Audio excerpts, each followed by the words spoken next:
Some people, like many vegetarians and vegans, believe that eating meat is unethical. We already established that I am not one of those people in my Ethics of Hunting video.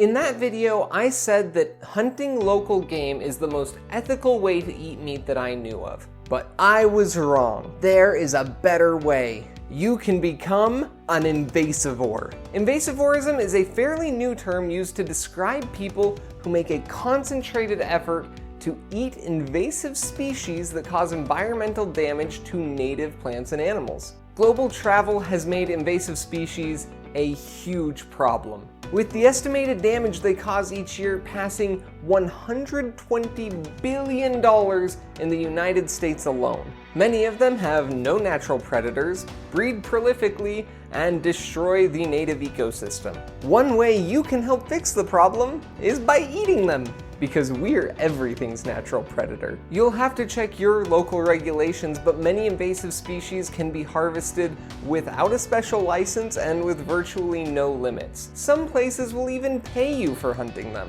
So let's take a look at just a handful of invasive species that you can use to round out a balanced diet. Feral pigs are incredibly similar to normal domesticated pigs, except they're a good bit leaner and 100% more terrifying. These hogs roam most of the southern United States, California, and Australia, tearing up fields, terrorizing the wildlife, and just generally wrecking stuff. Because pigs are basically tiny tanks and eat almost everything, they spread rapidly. This is bad news for people who grow things, but good news for people who like pork. As with most species we'll talk about today, you can just Google feral pig recipes and you will get a massive list of recipes and videos showing you how to make them. But pretty much just think of a dish you make with pig and make it with feral pig instead. This is a mourning dove. It is native to most of North America and makes this pretty sound. This is the Eurasian collared dove. It is not native to North America, but is incredibly invasive throughout pretty much the entire United States and Western Canada. It sure looks a lot like a mourning dove, except it's bigger and carries terrible diseases that other doves and the birds that eat doves are very vulnerable to. Also West Nile virus.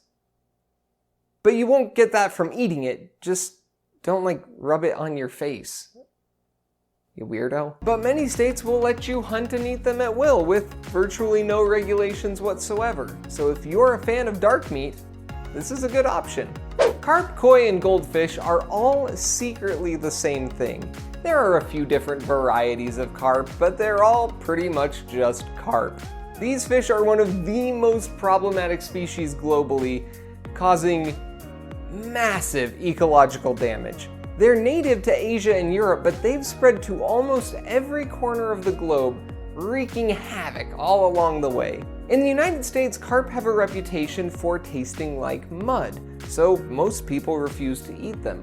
In fact, I've personally told people that carp are a trash fish and that they taste terrible, despite never having actually eaten a carp. It's just a belief that gets perpetuated. Cooking experts say that this comes down to bad preparation and storage. Prepared properly, carp is said to be buttery, flaky, and delicious, falling somewhere in the realm of tilapia or salmon, depending on who you ask. If you live near fresh water, there are probably carp in it, and getting rid of some would make your waterways much healthier.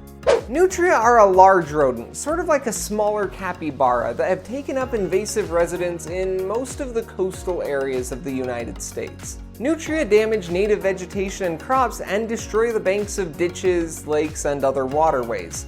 Nutria is a white meat that's high in protein and low in fat. And as an added bonus, some places like Louisiana will pay you a $6 bounty per nutria tail. Most people are familiar with lionfish because they look crazy and are really venomous. While their venom isn't usually lethal to humans, you will have a very bad time. Lionfish have invaded many coasts along North and South America and are one of the most problematic invasive species because of the danger they pose to entire coral reef systems. Just a single lionfish taking up residence in a coral reef can reduce the recruitment of native fish species by 79%. The NOAA has put a ton of time and money into trying to fish the lionfish. fix.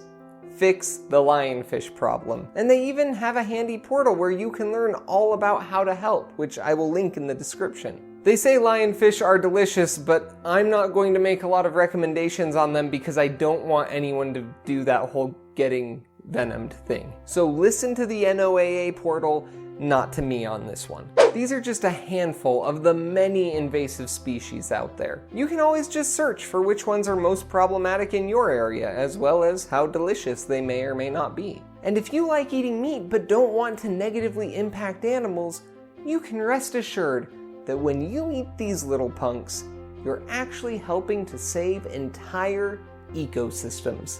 Have you ever eaten an invasive species? Let me know in the comments. I would love to hear your stories.